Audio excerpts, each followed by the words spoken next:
Mabuti na lang talaga at naabutan pa ni Kalingap Rab si Bianzi. Bianzi balak na palang umalis at doon na sa tiyahin titira at mag-aaral.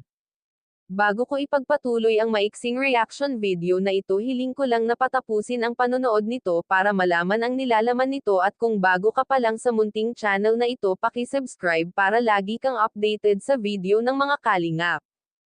At pakisuportahan natin ang ama ng Kalingap na si Val Santos Matubang, Ate Edna Vlog at si Kalingap Rab.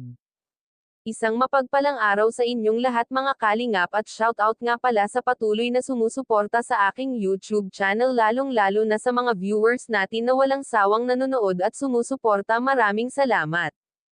Mabuti na lang talaga at naabutan ng Team Kalingap si Bianzi dahil may balak na pala itong umalis at doon na mag-aaral sa ibang lugar. Ang kanyang tiyahin ang magpapaaral sa kanya.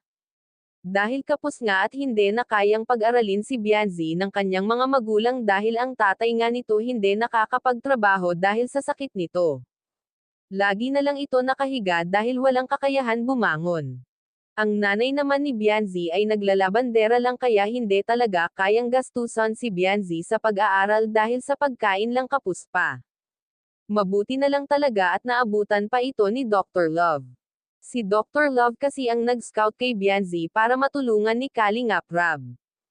Tamang-tama nga ang dating noon ni Dr. Love dahil sisanduan na dapat si Bianzi ng kanyang tiyahin.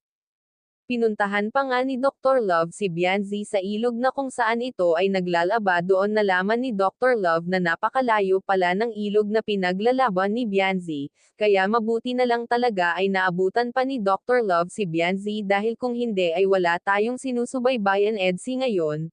Kahit si Dr. Love ay takang-taka sa kanyang nalaman, buti na lang at dumating siya. Hanggang dito na lang ang update ko mga Kalingap. Maraming salamat at God bless sa inyong lahat.